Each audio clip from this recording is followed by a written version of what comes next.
ফাতেমাকে ডেকে বললেন, হে ফাতেমা, রসুল সাল্লাল্লাহু আলাইহি ওয়াসাল্লামের আদেশ দিয়েছেন এই যে ইহুদি অসহায় গরিব ব্যক্তিকে কিছু দিনার দিয়ে সাহায্য করতে হবে, কেননা তার মেয়ের বিবাহ হবে।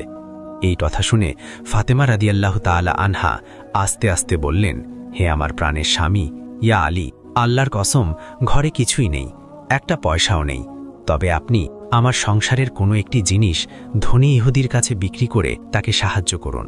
অতঃপর হযরত আলী রাদিয়াল্লাহু তাআলা আনহু তার ঘরের মধ্যে থেকে একটি থালা গুছিয়ে নিল এবং গরিব ব্যক্তিকে সঙ্গে নিয়ে ধনী ব্যবসায়ী ইহুদির বাড়ির দিকে রওনা হলেন। সেখানে গিয়ে হযরত আলী ধনী ব্যক্তিকে বললেন, প্রিয় ভাই, এই থালাটি বিক্রি করব বলে আপনার কাছে এসেছি, দয়া করে এটি আপনি কিনে নিন এবং তার বিনিময়ে কিছু দিনার দিন। তখন ধনী ব্যক্তিটি বলল, হে আলী, এর বিনিময়ে শুধুমাত্র একটি দিনারই হবে, আপনি যদি দিতে চান তাহলে দিতে পারেন। এই কথা শুনে হযরত আলী হতবাক হয়ে গেল। তবুও তার দিনার দরকার, তাই বললেন, ভাই, আর কিছু দিনার দিন, না হলে আমি কিছুই করতে পারবো না। কিন্তু ধনী ইহুদি ব্যক্তি দিতে রাজি হল না। তখন হযরত আলী রাদিয়াল্লাহু তাআলা আনহু বললেন, আচ্ছা ঠিক আছে, আপনি সেটাই দিন। তখন এই ব্যক্তিটি দিনার আনার জন্য ঘরে প্রবেশ করলেন। ওই সময় তার স্ত্রী এসে বললেন, আপনাকে আমি কতবার বলেছি যে দুজন কাজের লোক দরকার, একা একা সমস্ত কাজ করা সম্ভব হচ্ছে না।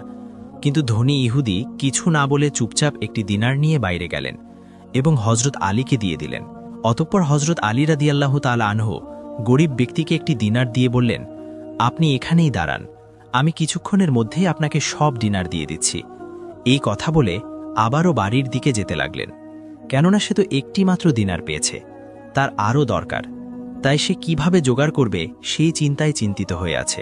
বাড়িতে এসে অসহায়ভাবে হযরত আলী রাদিয়াল্লাহু তাআলা আনহু মা ফাতেমাকে ডেকে বললেন, হে ফাতেমা, ওই ব্যক্তিকে একটি মাত্র দিনার দিতে পেরেছি, কিন্তু তার তো আরও দরকার, কিভাবে দেব? এই কথা শুনে ফাতেমা চুপ হয়ে গেল। তারা ক্ষুধার্ত, তাদের ঘরে খাবার নেই, তবু তারা ভাবছে অন্যের কথা, রাসূলের আদেশের কথা। কিছুক্ষণ চুপ থাকার পর তিনি এমন একটা সিদ্ধান্ত নিলেন যা শুনলে যে কোনো মানুষের বুক কেঁপে উঠবে। হযরত আলী রাদিয়াল্লাহু তাআলা আনহু বললেন, হে ফাতেমা, তুমি যদি অনুমতি দাও তাহলে শুধুমাত্র এই কথা বলার পর হযরত আলীর চোখ জলে ভিজে গেল। তারপর চোখের জল মুছে নিয়ে বললেন, হে ফাতেমা, হযরত হাসান হোসাইনকে নিয়ে যাচ্ছি শুধুমাত্র একদিনের জন্য, তারপর আমি যেভাবেই হোক তাদেরকে ছাড়িয়ে নিয়ে আসব। তাছাড়া আমাদের কাছে আর কোনো উপায় নেই, কেননা ইসলামের জন্য, আল্লাহর জন্য, আল্লাহর রাসূলের জন্য আমাদের কিছু ত্যাগ করতেই হবে। এই কথা শুনে হযরত ফাতেমা রাদিয়াল্লাহু তাআলা আনহার গলা কাঁপছে, হৃদয় ধকধক করছে। কিন্তু তিনিও জানেন রাসূলের হুকুম